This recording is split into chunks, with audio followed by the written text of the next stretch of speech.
Dear students, today I'm going to deal the poem Jazz Poem 2. Its poet's name is Carl Wendell Heinz Jr. I am Rajashekhar sir, assistant master.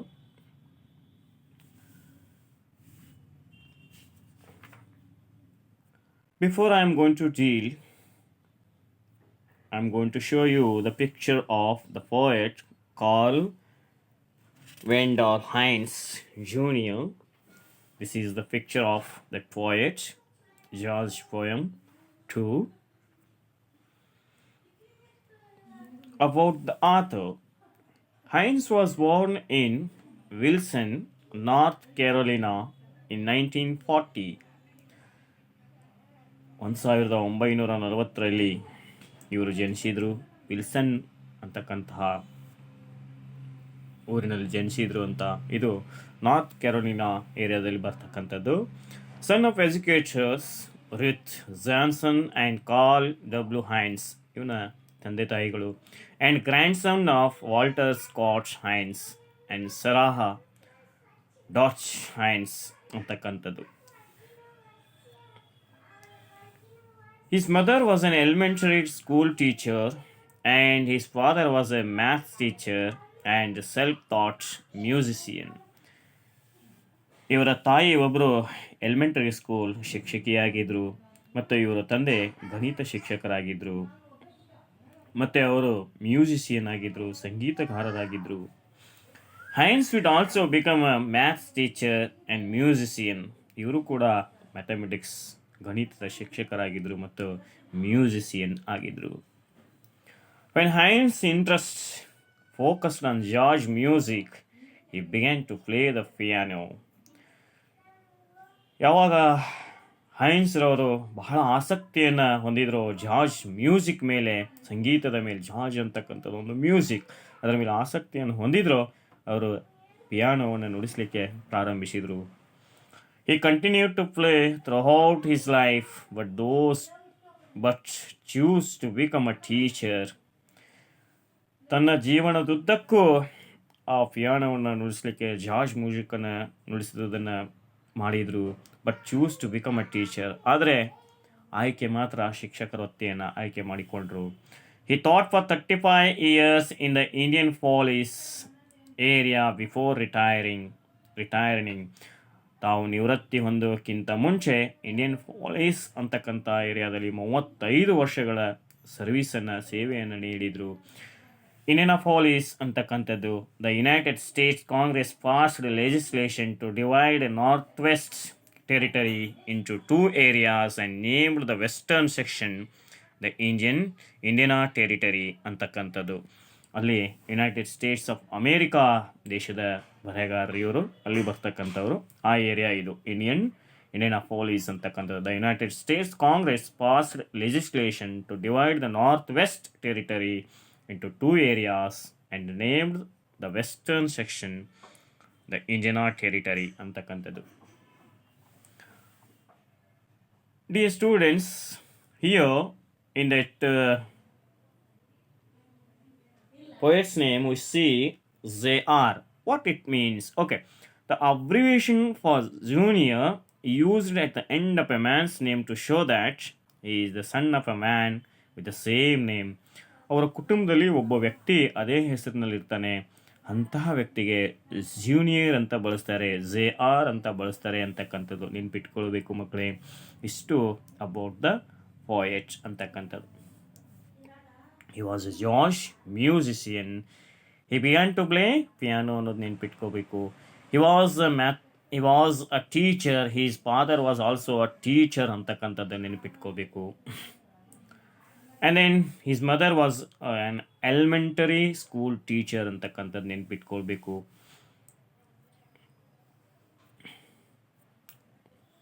About the ancient mariner. Here, dear students, we can see the comparison of the ancient mariner and the George player. Okay, Just see the picture of ancient mariner. I would like to tell you about Ancient Mariner, which was written by Samuel Coleridge.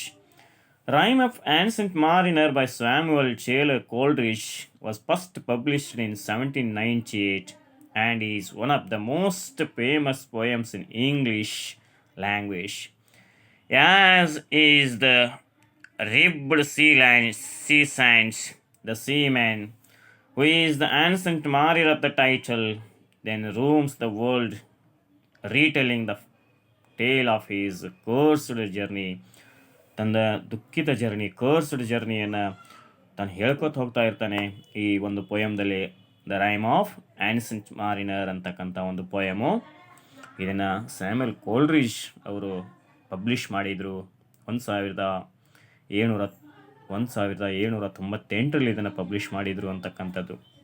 ಇವನೊಬ್ಬ sea man. ಇಲ್ಲಿ Rime of ancient Mariner ಅಂತಕ್ಕಂಥ ವ್ಯಕ್ತಿ ಒಬ್ಬ sea man. The moral of his ballad, the rhyme of ancient mariner, is in the form of ballad. It is a ballad ಅಂತಕ್ಕಂಥದ್ದು. ಲಾವಣಿ ಪದ ಅಂತ ನೀವೇನು ಕರಿತೀರಿ ಅದು. Is to appreciate all forms of life. To develop this theme, Coleridge utilizes imaginary and symbolism to create an implicit partnership between life and death and the moon. The purpose of their partnership is simple. They both serve to punish the mariner for his crime. ಈ ಒಂದು ಕವಿತೆಯಲ್ಲಿ ಮಾರಿನರು ಆ ಪಕ್ಷಿ ಅಲ್ಬೆಟ್ರಾಸ್ ಅಂತಕ್ಕಂಥ ಪಕ್ಷಿಯನ್ನು ಏನು ಕೊಲ್ತಾನೆ, ಅದಕ್ಕೆ ಅವನಿಗೆ ಎಲ್ಲರೂ sea ಮೆನ್ಸ್ಗಳು ಅವನಿಗೊಂದು ಕ್ರೈಮ್, ಅವನಿಗೆ ಪನಿಷ್ಮೆಂಟ್ಗೆ ಅವನನ್ನು ಪನಿಷ್ ಮಾಡ್ತಾರೆ. ಅವನೇನು ಅಪರಾಧ ಮಾಡಿರ್ತಾನೆ ಅದಕ್ಕೆ ಶಿಕ್ಷೆ ಒದಗಿಸಲಿಕ್ಕೆ ಪ್ರಯತ್ನಿಸ್ತಾರೆ ಅಂತಕ್ಕಂಥದ್ದು. Life in death and the Moon ಅಂತಕ್ಕಂಥದ್ದು ಇಲ್ಲಿ ಬರ್ತದೆ. ಮತ್ತು ಇಲ್ಲಿ ಇಮ್ಯಾಜಿನರಿಗೆ ಕಲ್ಪನಾ ಲೋಕಕ್ಕೆ ನಮ್ಮನ್ನು ಕರ್ಕೊಂಡು ಹೋಗ್ತಾನೆ. Supernatural, he uses supernatural ಅಂತಕ್ಕಂಥದ್ದು. ಅಲ್ಲಿ ಅಗಾಧವಾದ ಒಂದು ಕಲ್ಪನಾ ಶಕ್ತಿಗೆ ನಮ್ಮನ್ನು ಕರ್ಕೊಂಡು ಹೋಗ್ತಾನೆ Coleridge. The Ancient Mariner is an old sailor who shoots and kills an albatross. ಇಲ್ಲಿ ಈ ಕವಿತೆಯಲ್ಲಿ ಆನ್ಸೆಂಟ್ ಮಾರಿನರ್ ಏನು ಮಾಡ್ತಾನೆ ಅಂತ ಕೇಳಿದರೆ ಜರ್ನಿ ಮಾಡ್ತಾ ಇರ್ತಾನೆ, ವಾಯೇಜ್ ಮಾಡ್ತಾ ಇರ್ತಾನೆ. He is an old sailor, ಸಮುದ್ರಯಾನ ಕೈಗೊಂಡಿರ್ತಾನೆ. Who shoots and kills an albatross. Albatross ಅಂತಕ್ಕಂಥ ಬೃಹದಾಕಾರದ ಪಕ್ಷಿಯನ್ನು ಕೊಂದುಬಿಡ್ತಾನೆ. A very large sea bird, ಸಮುದ್ರ ಪಕ್ಷಿ, ದೊಡ್ಡ ಪಕ್ಷಿ, ಅದನ್ನು ಕೊಂದುಬಿಡ್ತಾನೆ.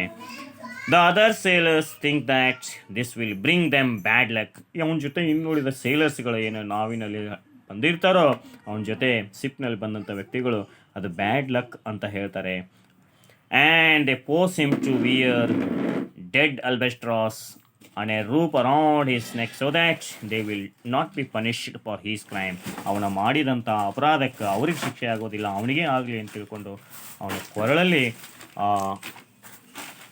ಅಲ್ಬೆಟ್ರಾಸ್ ಪಕ್ಷಿ, ಕೊಂದಂಥ ಅಲ್ಬೆಟ್ರಾಸ್ ಪಕ್ಷಿಯನ್ನು ನೇತು ಹಾಕ್ತಾರೆ ಅಂತಕ್ಕಂಥದ್ದು. ಜಸಿ the picture of that ancient Mariner ಅಂತಕ್ಕಂಥದ್ದು. ಅಲ್ಲಿ ಒಂದು ಪಿಕ್ಚರ್ ಇದೆ, ಆನ್ಸೆಂಟ್ ಮಾರಿನ ಪಿಕ್ಚರ್ ಇದೆ. ಅವ ಹೇಗೆ ಪಕ್ಷಿಯನ್ನು ತನ್ನ ಕೊರಳಿನಲ್ಲಿ ನೇತು ಹಾಕಿಕೊಂಡಿದ್ದಾನೋ, he is in a sad mood. ಅಲ್ಲಿಯೂ ಕೂಡ ಅವನು ಸ್ಯಾಡ್ ಮೂಡ್ನಲ್ಲಿದ್ದಾನೆ. ನಮ್ಮ ಪಿಕ್ಚರ್ದಲ್ಲಿ ಕೂಡ ಇಲ್ಲಿ ಜಾರ್ಜ್ ಪ್ಲೇಯರು ಹಾಗೇ ಇದ್ದಾನೆ ಅಂತಕ್ಕಂಥದ್ದು. Just my dear students, the comparison. The rime of ancient Mariner recounts the experience of a sailor who has returned from a long sea voyage. ತನ್ನ ಎಕ್ಸ್ಪೀರಿಯನ್ಸ್ಗಳನ್ನು, ತನ್ನ ಅನುಭವಗಳನ್ನು, ತಾನೇನು ವಾಯೇಜ್ಗೆ ಹೋಗಿರ್ತಾನೆ, ಸಮುದ್ರಯಾನ ಕೈಗೊಂಡಿರ್ತಾನೆ, ಅಲ್ಲಿ ಆದಂಥ ಅನುಭವಗಳನ್ನು ಇಲ್ಲಿ ಹೇಳ್ತಾ ಇದ್ದಾನೆ. The mariner stops a man who is on his way to a wedding ceremony and begins to narrate a story. ಆ ಮಾರಿನರು ಅಲ್ಲಿ ವೆಡ್ಡಿಂಗ್ ಸೆರೆಮನಿಗೆ ಏನು ಹೋಗ್ತಾ ಇರ್ತಾರೆ, ಅಲ್ಲಿ ಒಬ್ಬನನ್ನು ಹಿಡ್ಕೊಂಡು ತನ್ನ ಕಥೆಯನ್ನು ಹೇಳ್ತಾ ಇದ್ದಾನೆ. ಈ ಒಂದು ಕವಿತೆ ಇಲ್ಲಿ ಕಂಪ್ಯಾರಿಸನ್ ಬರ್ತದೆ. How that ancient mariner looks, like that the George player looks. Here comparison is given to you. Okay.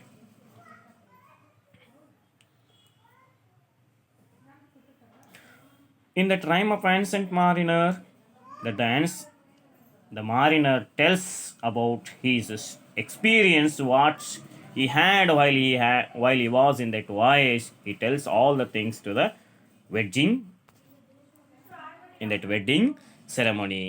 ಆ ವೆಡ್ಡಿಂಗ್ ಸೆರೆಮನಿಯಲ್ಲಿ ಆ ಒಬ್ಬ ವ್ಯಕ್ತಿಯನ್ನು ನಿಲ್ಲಿಸಿ ಏನು ಹೇಳ್ತಿರ್ತಾನೆ, ಆ ಥರ ಇಲ್ಲಿಯೂ ಕೂಡ ಈ ಒಂದು ಕವಿತೆಯಲ್ಲಿ ಜಾರ್ಜ್ ಪೋಯಮ್ದಲ್ಲಿ here is also a person, a ಜಾರ್ಜ್ player, he also he was also telling something to the people ಅಂತಕ್ಕಂಥದ್ದು. ನಾವು ಫಸ್ಟ್ ಸ್ಟಾಂಜಾಗೆ ಮೂವ್ ಆಗೋಣ.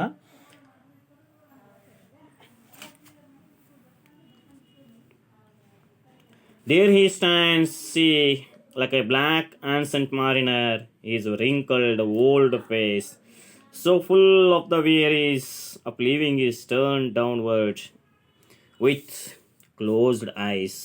Not just see the picture of ಜಾರ್ಜ್ ಪ್ಲೇಯರ್. ಅವನ ಮುಖ ಹೇಗಿದೆ ಅಂತಕ್ಕಂಥದ್ದು ಕವಿ ನಮಗೆ ಇಲ್ಲಿ ಹೇಳ್ತಾ ಇದ್ದಾನೆ. ಕಾರ್ಲ್ ವೆಂಡಾಲ್ ಹೈನ್ಸ್ ಜೂನಿಯರ್ ನಮಗೆ ಎಕ್ಸ್ಪ್ಲೈನ್ ಕೊಡ್ತಾ ಇದ್ದಾನೆ. He explains us how that ಜಾರ್ಜ್ ಪ್ಲೇಯರ್ ಲುಕ್ಸ್ ಲೈಕ್, ಅವನು ಹೇಗೆ ಕಾಣ್ತಾನೆ ಅನ್ನೋದು. Just in the first stanza what that poet says is that here he compares George Player to the ancient mariner. ಆ ancient mariner ಹಾಗೆ ಅವನು ಹೇಗೆ ಕೊಳ್ಳಲ್ಲಿ ಆ ಪಕ್ಷಿಯನ್ನು ಹಾಕ್ಕೊಂಡಿರ್ತಾನೆ, ಈತ ಸ್ಯಾಕ್ಸೋಫೋನನ್ನು ಹಾಕ್ಕೊಂಡಿದ್ದಾನೆ ಅನ್ನೋ ಮಾತನ್ನು ಅವ್ರಿಗೆ ಕಂಪ್ಯಾರಿಸನ್ ಮಾಡ್ತಾನೆ. ಅವನು ಮುಖನೂ ಸಪ್ಪಗೆ ಇದೆ, ಅವನ ಮುಖನೂ ಡಿಮ್ ಇದೆ, ಡಲ್ ಇದೆ, ಕಣ್ಣುಗಳನ್ನು ಅವನು ಮುಚ್ಚಿದ್ದಾನೆ. ಇಲ್ಲಿಯೂ ಕೂಡ ಜಾರ್ಜ್ ಪ್ಲೇಯರ್ ಮುಚ್ಚಿದ್ದಾನೆ ಅಂತಕ್ಕಂಥ ಮಾತನ್ನು ಇಲ್ಲಿ ಹೇಳ್ತಕ್ಕಂಥ. ದೇರ್ ಹಿ ಸ್ಟ್ಯಾಂಡ್ಸ್, ಈಗೋ ಅಲ್ಲಿ ನಿಂತಿದ್ದಾನೆ, like a black Ancient Mariner, ಅಲ್ಲಿ ಬ್ಲ್ಯಾಕ್ ಆನ್ಸೆಂಟ್ ಮಾರಿನರ್ನಾಗೆ ನಿಂತಿದ್ದಾನೆ. Ancient Mariner, I have already told you, Ancient Mariner a reference to the poem The Rime of the Ancient Mariner by Samuel Coleridge, in which a seaman shoots an albatross, a bird of good omen, and suffers supernatural punishment ಅಂತ. ಆ ಪಕ್ಷಿಯನ್ನು ಕೊಂದಂಥದ್ದು ancient ಮಾರಿನರು ಆಲ್ಬೆಟ್ರಾಸ್ ಅಂತಕ್ಕಂಥ ಪಕ್ಷಿಯನ್ನು ಕೊಂದಾಗ ಆದಂತಹ ಅನುಭವಗಳು, ಅವನಿಗೆ ಏನು ಶಿಕ್ಷೆ ಆಗ್ತದೆ ಆ ಅನುಭವಗಳು ಇವನಿಗೂ ಕೂಡ ಇಲ್ಲಿ ಆಗಿದೆ. ಅದಕ್ಕೆ ಇಲ್ಲಿ ಕಂಪ್ಯಾರಿಸನ್ ಕೊಡ್ತಾರೆ. His wrinkled old face so full of wearies, ಅವನ ಮುದುಡಿ ಆದಂತಹ ಮುಖ, ಬಾಡಿದಂತಹ ಮುಖ, ಅವನಿಗೂ ಕೂಡ ಫುಲ್ ಆಫ್ ವೀರೀಸ್, ಏನು ನೋವುಗಳಿವೆ. Wearies of living, no longer interested in or enthusiastic about anything in life. ತನ್ನ ಜೀವನದಲ್ಲಿ ಯಾವುದೂ ಆಸಕ್ತಿನೇ ಕಳ್ಕೊಂಡಿದ್ದಾನೆ, ಹಂಗೆ ಈತ ನಿಂತುಬಿಟ್ಟಿದ್ದಾನೆ. Just see the two pictures, the rime of ancient Mariner and the ಜಾರ್ಜ್ ಪ್ಲೇಯರ್. ಅಲ್ಲಿಯೂ ಕೂಡ ಅವನು ಪಕ್ಷಿಯನ್ನು ನೇತು ಹಾಕೊಂಡು ಬಿಟ್ಟಿದ್ದಾನೆ ತನ್ನ ಕೊರಳಿಗೆ. ಇವನು ಆಲ್ಟೋ ಫೋನನ್ನು ತನ್ನ ಕೊರಳಿಗೆ ಹಾಕ್ಕೊಂಡಿದ್ದಾನೆ. ಅವನು ತನ್ನ ಹೆಡ್ಡನ್ನು ಡೌನ್ ಮಾಡಿ ನಿಂತಿದ್ದಾನೆ. ಹಿಯರ್ ಆಲ್ಸೋ ಜಾರ್ಜ್ ಪ್ಲೇಯರ್ ತಾನು ಕೂಡ ಹೆಡ್ಡನ್ನು ಡೌನ್ ಮಾಡಿದ್ದಾನೆ, ಅವನು ಕಣ್ಣನ್ನು ಮುಚ್ಚಿದ್ದಾನೆ. ಈತನು just like comparison has given to you. Okay, wrinkled old face, ಮುದುಡಿ ಆದಂತಹ ವಯಸ್ಸಾದ ಸ್ಕಿನ್ ಇದು ಹಾಗೆ ಅವನ ಮುಖ ಕಾಣ್ತು. So full of the wearies of living is turn downward with the cold eyes, with the closed eyes. ಜಸಿ wearies of living, no longer interested in or enthusiastic about anything in life. ಏನೋ ಜೀವನದಲ್ಲಿ ಎಲ್ಲವನ್ನ ಬಹಳ ದುಃಖಿತ ಆಗಿದ್ದಾನೆ ಅಂತ. Ancient ಮಾರಿನರ್, ನಾನು ಈಗಾಗಲೇ ಹೇಳಿದ್ದೀನಿ, reference to the poem the rime of ancient mariner by Samuel Coleridge, in which a seaman shoots an albatross, a bird of good omen, and suffers supernatural punishment ಅಂತಕ್ಕಂಥದ್ದು. ಅಲ್ಲಿ ಪಕ್ಷಿ ಕೊಂದಾಗ ಅವನಿಗೆ ಆದಂಥ ದುಃಖ, ಅವನಿಗೆ ಆದಂಥ ಪನಿಷ್ಮೆಂಟ್ ಹೇಗಾಗಿರ್ತದೆ. Just the picture shows that ancient mariner ಹೇಗೆ ನಿಂತಿದ್ದಾನೆ, ಅದು ಇಲ್ಲಿ ಕೂಡ ಜಾರ್ಜ್ ಪ್ಲೇಯರ್ಗೂ ಆಗಿದೆ ಅಂತಕ್ಕಂಥ ಕಂಪ್ಯಾರಿಸನನ್ನು ಕೊಟ್ಟಿದ್ದಾರೆ.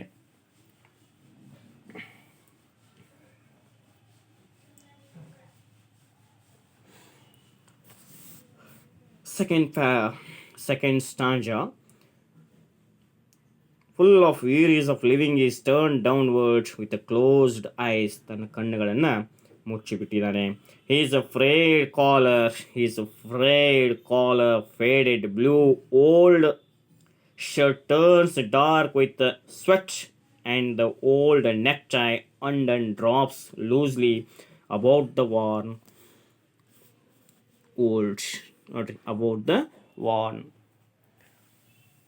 His frayed collar, frayed means thread in a piece of cloth starting to come apart. ಆ ಅರಿವೆಯ ಕಾಲರ್ದ ಅರಿವೆಗಳು ಏನು ಹೊಲಿಗೆಗಳಿರ್ತವೆ ಅವು ಹೊರಗಡೆ ಅಂದರೆ ಹರಿದಂತಹ ಸ್ವೆಟ್ಸ್ ಬೆವರು moisture exerted through the force of the skin, typically in profuse quantities as a reaction to the heat, physical exertion, fever or fear. ಅದರಿಂದ ಬರ್ತಕ್ಕಂತಹ ಬೆವರು, ಇಲ್ಲಿ ಆತನಿಗೆ ಬೆವರು ಬಂದಿದೆ ಅಂತ. ಅದಕ್ಕಾಗಿ ಆ ಶರ್ಟ್ ಹೇಗಾಗಿದೆ ಅಂತ ಕೇಳಿದರೆ, blue old shirt turns dark, ಅದು ಕರಿ ಆಗಿದೆ, ಕರ್ರಗ ಆಗಿದೆ. With a sweat and the old necktie undone drafts loosely about the worn. ಅದು ಅದಕ್ಕಾಗಿ ಅವನ ಕೊರಳಿನಲ್ಲಿ ಹಾಕೊಂಡ್ತಕ್ಕಂಥ ನೆಕ್ಟೈ ಏನಿದೆ ಕಟ್ಕೊಂಡಿಲ್ಲ, ಹಾಗೆ ಬಿಚ್ಚಿದ್ ಇದೆ ಅಂತಕ್ಕಂಥ ಮಾತನ್ನು ಇಲ್ಲಿ ಕವಿ ನಮಗೆ ಹೇಳ್ತಿದ್ದಾರೆ. ಅಂಡನ್, ನಾಟ್ ಟೈಡ್ ಆರ್ ಫಾಸ್ಟೆಂಡ್, ಅದನ್ನು ಕಟ್ಟಿಲ್ಲ ಅಂತಕ್ಕಂಥದ್ದು, ಬಿಗಿಯಾಗಿ ಕಟ್ಟಿಲ್ಲ ಅಂತಕ್ಕಂಥದ್ದು.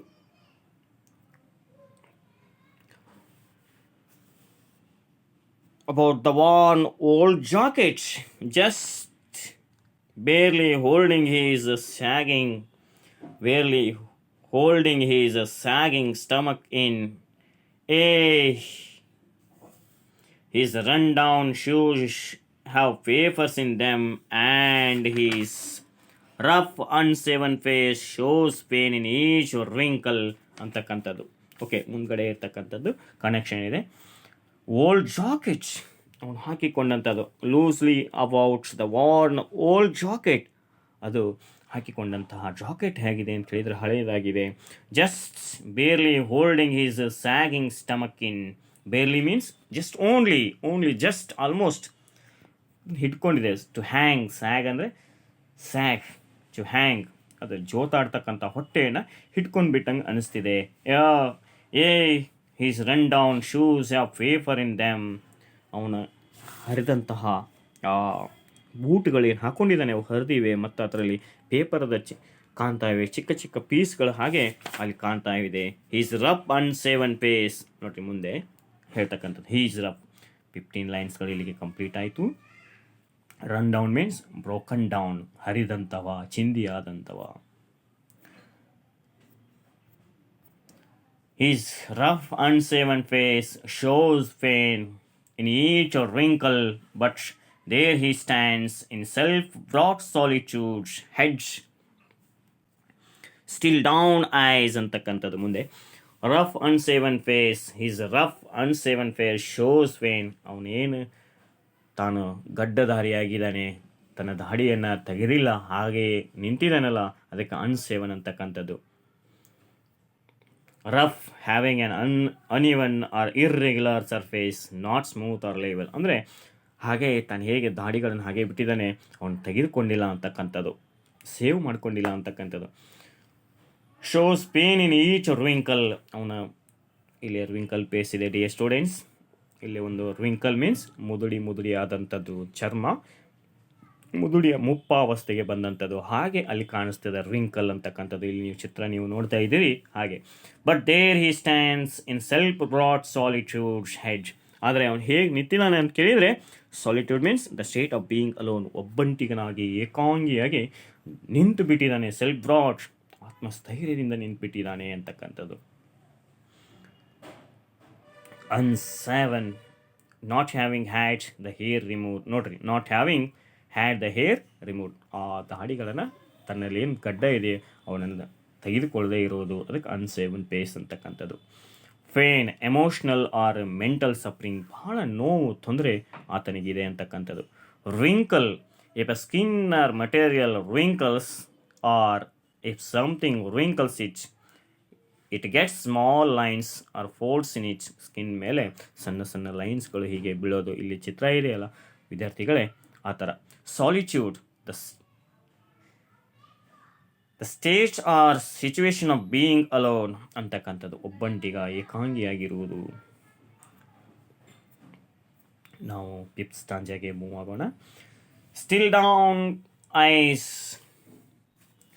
self-brought solitude head, still down eyes, still closed ears, forked and trained upon the bass line, for across his chest lies an old alto saxophone. Solitude head still down ice, ಕೆಳಗೆ ಕಣ್ಣುಗಳನ್ನು ಕೆಳಗೆ ಮಾಡಿ ಮುಚ್ಚಿಬಿಟ್ಟಿದ್ದಾನೆ. ಸ್ಟಿಲ್ ಕ್ಲೋಸ್ಡ್ ಇಯರ್ಸ್, ತನ್ನ ಕಿವಿಗಳನ್ನು ಕೂಡ ಮುಚ್ಚಿದ ಹಾಗೆ ಅನಿಸ್ತಿದೆ. Forked and trained, ಆ ಕಿವಿಗಳು ಏನಿದಾವ ಅಂತ ಕೇಳಿದರೆ forked ear, fork brighten up, ಚುರುಕಾಗಿವೆ. ಅವನ ಕಿವಿಗಳು ಮುಚ್ಚಿದ್ರು ಕೂಡ ಚುರುಕಾಗಿವೆ. And trained up on the bass line, for across his chest lies and old alto saxophone. ಏನಿದೆ ಅಂತ ಕೇಳಿದರೆ ಅಲ್ಲೊಂದು ಅಲ್ಟೋ ಸ್ಯಾಕ್ಸೋಫೋನ್ ಅವನ ಕುತ್ತಿಗೆಯಲ್ಲಿ ನೇತಾಡ್ತಿದೆ, ಜೋತಾಡ್ತಿದೆ ಎದೆಯ ಮೇಲೆ.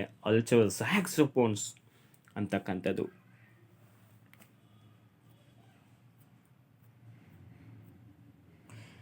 Alto saxophone supported from his neck by a wire coat hanger. Gently he lifts it now to parted leaves. Just see to tell all the world that he is a black man. ಅದು ಮುಂದಿನ ಲೈನ್ಗಳನ್ನು ನಾನು ನಿಮ್ಗೆ ಹೇಳ್ತಾ ಇದ್ದೇನೆ. Alto saxophone supported, ಅವನ ಕುತ್ತಿಗೆಯ ಮೇಲೆ ಏನಿದೆ ಅಂತ ಕೇಳಿದರೆ ಅಲ್ಟೋ ಸ್ಯಾಕ್ಸೋಫೋನ್ ಕುತ್ತಿಗೆಯಲ್ಲಿ ಅಲ್ಟೋ ಸ್ಯಾಕ್ಸೋಫೋನ್ ನೆತ್ತಾಕಿದ ಎದೆ ಮೇಲಿದೆ. The picture I am going to show you, this is alto saxophone ಅಂತಕ್ಕಂಥದ್ದು. ಈ ಥರ ಇದು ಅಲ್ಟೋ ಸ್ಯಾಕ್ಸೋಫೋನ್, ಇದೊಂದು ಮ್ಯೂಸಿಕ್ ಹೇಳ್ತಕ್ಕಂಥದ್ದು ಕೊಡ್ತಕ್ಕಂಥದ್ದು. From his neck by wire coat hanger, ವೈರ್ನಿಂದ ಅದನ್ನು ಕುತ್ತಿಗೆಗೆ ಹಾಕ್ಕೊಂಡಿದ್ದಾನೆ. Gently he lifts it now, ಅದನ್ನು ಮೃದುವಾಗಿ ಎತ್ಕೊಳ್ತಾ ಇದ್ದಾನೆ. ಟು ಫಾರ್ಟೆಡ್ ಲೀವ್ಸ್, ತನ್ನ ತುಟಿಗೆ ಹಾಕಿಕೊಂಡು ಊದ್ತಾ ಇದ್ದಾನೆ, ಆ ಮ್ಯೂಸಿಕ್ಕನ್ನು ಬಾರಿಸ್ತಾ ಇದ್ದಾನೆ. ಸಿ ಟು, ನೋಡ್ರಿ ಹೇಗೆ ಹೇಳ್ತಾನೆ, see to tell all the world that he is a black man. ಹೇಳ್ತಾ ಇದ್ದಾನೆ ಅಂತ ಕೇಳಿದರೆ, ನಾನು ಯಾರು ಅಂತ ಕೇಳಿದರೆ ನಾನು ಒಬ್ಬ ಕರಿಯ ಮನುಷ್ಯ ಅಂತಕ್ಕಂಥದ್ದು. That he was sent here to preach the black gospel of ಜಾರ್ಜ್, now preaching it with words of screaming notes and chords. He is no longer a man, not even a black man, but a word ಅಂತಕ್ಕಂಥದ್ದು ಮುಂದೆ connection ಇದೆ. To tell the world that he is a black man, ಜಗತ್ತಿಗೆ ಹೇಳ್ತಾ ಇದ್ದಾನೆ. ಆ ಮ್ಯೂಸಿಕನ್ನು Alto saxophone ಎತ್ಕೊಂಡು ಹೇಳ್ತಾ ಇದ್ದಾನೆ, ನಾನೊಬ್ಬ ಕರಿಯ ಮನುಷ್ಯ ಅನ್ನೋದನ್ನು ಹೇಳ್ತಾ ಇದ್ದಾನೆ. That he was sent here to preach the black gospel of ಜಾರ್ಜ್, ಧರ್ಮವನ್ನು ಬೋಧನೆ ಮಾಡಲಿಕ್ಕೆ ಬಂದಿದ್ದಾನೆ ಅನ್ನೋದನ್ನು ಇಲ್ಲಿ ಹೇಳ್ತಾ ಇದ್ದಾನೆ. Preach means to give a religious speech, ಧಾರ್ಮಿಕ ಬೋಧನೆಯನ್ನು ಮಾಡಲಿಕ್ಕೆ ಬಂದಿದ್ದಾನೆ ಅನ್ನೋದನ್ನು ಹೇಳ್ತಾನೆ.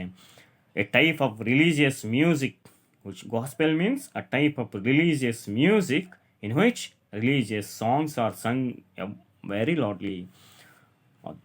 ಧರ್ಮಕ್ಕೂ ಸಂಬಂಧಪಟ್ಟಂಥ ಹಾಡುಗಳನ್ನು ಹಾಡ್ತಕ್ಕಂಥದ್ದು, ಬಹಳ ಗಟ್ಟಿಯಾಗಿ ಹಾಡ್ತಕ್ಕಂಥದ್ದು, ಧ್ವನಿಯನ್ನು ಏರು ಧ್ವನಿಯಲ್ಲಿ ಹಾಡ್ತಕ್ಕಂಥದ್ದು. ಇಲ್ಲಿ sent to preach the black gospel of music, black ಜನಾಂಗದ ಒಂದು ಧರ್ಮವನ್ನು ಇಲ್ಲಿ ಬೋಧನೆ ಮಾಡಲಿಕ್ಕೆ ಆ ಜಾರ್ಜ್ ಪ್ಲೇಯರ್ ಇಲ್ಲಿ ಬಂದಿದ್ದಾನೆ. ನಾವು preaching it with words of screaming notes and cards.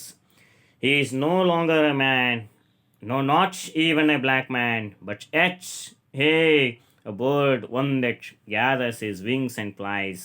ನೋಡ್ರಿ ಹೇಗೆ ಹೇಳ್ತಾನೆ ಅಂತ ಕೇಳಿದರೆ, ನಾವು preaching it with the words of screaming, ಜೋರಾಗಿ ಚೀರ್ತಕ್ಕಂಥ, ನೋಟ್ಸ್ ಆ್ಯಂಡ್ ಕಾರ್ಡ್ಸ್, ಸ್ವಾರಸ್ಯ ಮೇಳಗಳೊಂದಿಗೆ, ಸುಮಧುರ ಸ್ವಾರಸ್ಯಗಳೊಂದಿಗೆ. He is no longer a man, ಅವನು ಮನುಷ್ಯನಲ್ಲ. No longer a man, not even a black man, ಅವನು ಕರಿಯ ಮನುಷ್ಯನೂ ಅಲ್ಲ. ಏನಂತ ಕೇಳಿ, ಬಟ್ ಅ ಬರ್ಡ್, ಏನು ಅಂತ ಕೇಳಿದರೆ ನಾನೊಂದು ಪಕ್ಷಿ, ಆತ ಒಂದು ಪಕ್ಷಿ ಅಂತ ಹೇಳಿ ಹೊರಟಿದ್ದಾನೆ.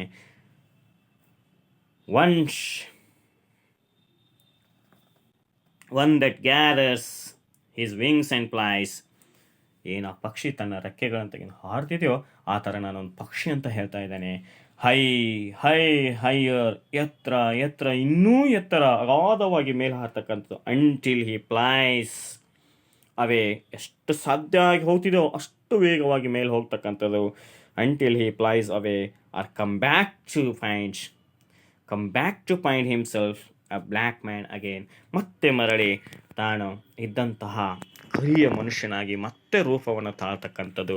ನಾನು ಬರ್ತೀನಿ ಅಂತಕ್ಕಂಥ ಮಾತನ್ನು ಇಲ್ಲಿ ಕವಿ ಬ್ಲ್ಯಾಕ್ ಜಾರ್ಜ್ ಪ್ಲೇಯರ್ ಬಗ್ಗೆ ಇಲ್ಲಿ ಡಿಸ್ಕ್ರಿಪ್ಷನನ್ನು ನಮಗೆ ಕೊಡ್ತಾನೆ ಅಂತಕ್ಕಂಥದ್ದು. Just see, my dear students, how that black man becomes a bird at last when he was preaching the black gospel. ಆ ಕರಿ ಜನಾಂಗದ ಒಂದು ಧರ್ಮ ಬೋಧನೆ ಏನು ಮಾಡಲಿಕ್ಕೆ ಈತ ಬಂದಿದ್ದಾನೋ ಆವಾಗ ಪಕ್ಷಿ ಆಗ್ತಾನೆ, ಮತ್ತೆ ಮರಳಿ ಭೂಮಿಗೆ ಬಂದಾಗ ಅವನು ಮನುಷ್ಯ ಆಗ್ತಾನೆ ಅನ್ನೋ ಮಾತನ್ನು ಈತ ಹೇಳ್ತಾನೆ. Okay, dear students, I am going to summarize this poem. Please remember these points for the purpose of examination. If you do this, you will get 4 marks in that annual examination. Okay, summary ಇರ್ತದೆ, 4 ಮಾರ್ಕ್ಸಿಗಾಗಿ ಇರ್ತದೆ. Remember ಬಿಟ್ಕೊಳ್ಳಿ, ಇದನ್ನೆಲ್ಲ ನೆನ್ಪಿಟ್ಕೊಳ್ಳಿ ವಿದ್ಯಾರ್ಥಿಗಳೇ. The poem Josh, poem 2 by Carl Wendell Hines Jr. is a poem written in free verse. The poem has a clear division in thought between the first 30 and last 17 lines.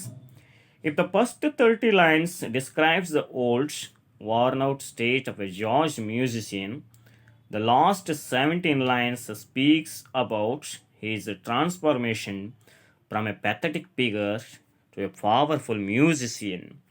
Just as he can transform himself with the power of music, he can transform the world around him with his preaching of black gospel in church. With his eloquent music, he can make people listen to him. When he puts the alto saxophone to his lips and produces music, he ceases to be a black man, even a man, and turns into a bird with the wings. The wings can be taken as a metaphor for imagination and creativity. Empowered with the wings, he soars higher and higher and can fly away from the miseries of the world. But then the poet is not so sure of this. He places before the readers the 2 possibilities: the musician escaping the burden or coming back to his drab existence as a black man again. The poem can be read with different interpretations. On the one hand, it can be taken as a poem that speaks about the powers of music and the freedom of spirit that is expressed in the jazz music. On the other hand, it can be about the pathetic condition of the blacks and their attempts to make the world listen to them. Their efforts to show to the world what is morally right, and their inability to sustain and tragic relapses into the slavish existence. The implication can also be taken as the man enjoying all the rights of a civil society like a free world, or being denied it and being the victim of discriminatory treatment. Okay, this is the poem. It is the summary of that poem. Okay, ಇದೊಂದು poem, ಇದರ ಸಮ್ರಿಯನ್ನು ನಾನು ನಿಮಗೆ ಹೇಳಿದ್ದೀನಿ ವಿದ್ಯಾರ್ಥಿಗಳೇ. ಇದು 4 ಮಾರ್ಕ್ಸಿಗಾಗಿ ಬರ್ತದೆ, ಇದನ್ನು ತುಂಬ ನೆನ್ಪಿಟ್ಕೊಳ್ಳಿ. In this poem, my dear students, I would like, in the first stanza, there, the first stanza, open your textbook, page number 105, open your textbook. There, he stands, say, like a black ancient mariner, like is used. ಅಂದರೆ ಇಲ್ಲಿ comparison, ಹೋಲಿಕೆ ಇದೆ. ಇಲ್ಲಿ ನಾವು ಅಲಂಕಾರಗಳಂತ ಕರಿತೀವಿ, ಇದನ್ನು simile ಅಂತ ನಾವು ಕರಿತೀವಿ. ಲೈಕ್ ಮತ್ತು as, so, like, as, so ಬಂತು ಅಂತ ಕೇಳಿದರೆ ಅದು ಸಿಮಿಲಿ ಆಗ್ತದೆ, ರೂಪಕ ಅಲಂಕಾರ ಅಂತ ಏನು ನಾವು ಕರಿತೀವಿ. ಆ ಅಲಂಕಾರಗಳನ್ನು ಇಲ್ಲಿ ಕವಿ ಬಳಸಿದ್ದಾನೆ. ಫಿಗರ್ ಆಫ್ ಸ್ಪೀಚ್, ಸಿಮಿಲಿಯನ್ನು ಇಲ್ಲಿ ಕವಿ ಬಳಸಿದ್ದಾನೆ, ಕಂಪ್ಯಾರಿಸನ್ ಮಾಡಿದ್ದಾನೆ. ಲೈಕ್ ಅ ಬ್ಲ್ಯಾಕ್ ಆ್ಯನ್ಸೆಂಟ್ ಮಾರಿನರ್, ಅವ ಹೇಗೆ ಕಾಣಿದ ಅಂತ ಕೇಳಿದರೆ ಬ್ಲ್ಯಾಕ್ ಆ್ಯನ್ಸೆಂಟ್ ಮಾರಿನ ಹಾಗೆ ಕಾಣಿದ ಅಂತಕ್ಕಂಥದ್ದು ನೆನ್ಪಿಟ್ಕೊಳ್ಳಿ. Questions for homework. ಮನೆ ಕೆಲಸಕ್ಕಾಗಿ. How does the poet discriminate against the George player's appearance with his artistic character ಅಂತಕ್ಕಂಥದ್ದು? Or physical appearance has nothing to do with the talent of a person. Substantiate your answer with a reference to the George player's physical appearance and artistic talent. The physical appearance of a George player does not match when he plays on his saxophone. Explain. Draw a contrast between the musical ability and the appearance of the George player. ಅಂತಕ್ಕಂಥದ್ದು. Describe the two faces of the George player as a pathetic figure and a commanding artist. ನೋಡ್ರಿ, ದುಃಖವನ್ನು ಹೇಳ್ತಾನೆ, ಮುಂದೆ ಹೋಗಿ commanding ಆರ್ಟಿಸ್ಟನ್ನು ಆಗ್ತಾನೆ. ಹೇಳ್ರಿ ಅಂತಕ್ಕಂಥದ್ದು, ಬರೀರಿ. ಕೊನೆಯದು, the poverty filled life of George player can't bring down his spirits on the music justify. Okay, ಇಷ್ಟು ಪ್ರಶ್ನೆಗಳನ್ನು, ಎಲ್ಲ ಪ್ರಶ್ನೆಗಳಿಗೆ ಉತ್ತರ ಆ ಸಮರಿ ಇದೆ. ಆ ಸಮರಿಯನ್ನು ಚೆನ್ನಾಗಿ ನೋಡಿ ವಿದ್ಯಾರ್ಥಿಗಳೇ. You can do it. ನೀವು ಮಾಡಬಹುದು, ಮಾಡಬಲ್ಲಿರಿ ಅಂತ ಹೇಳ್ತಾ ನಾನು ಈ ಪೋಯಮನ್ನು ಇಲ್ಲಿಗೆ ಮುಗಿಸ್ತಾ ಇದ್ದೇನೆ. ಮತ್ತೊಮ್ಮೆ ನಿಮಗೆ ಹೇಳ್ತೀನಿ, ಈ ಕವಿತೆಯನ್ನು, ಈ ವಿಡಿಯೋವನ್ನು ನೋಡ್ತಾ ಇದ್ದಾಗ ಅಲ್ಲಲ್ಲೇ ನೀವು ನೋಟ್ಸ್ಗಳನ್ನು ಮಾಡಿಕೊಳ್ಳಿ. ಶಾಂತ ಚಿತ್ತದಿಂದ ಇದನ್ನು ಆಲಿಸಿ ಮತ್ತು ಸರಿಯಾಗಿ ನೋಟ್ ಡೌನ್ ಮಾಡಿಕೊಳ್ಳಿ ವಿದ್ಯಾರ್ಥಿಗಳೇ. ಎಲ್ಲರಿಗೂ ಶುಭವಾಗಲಿ.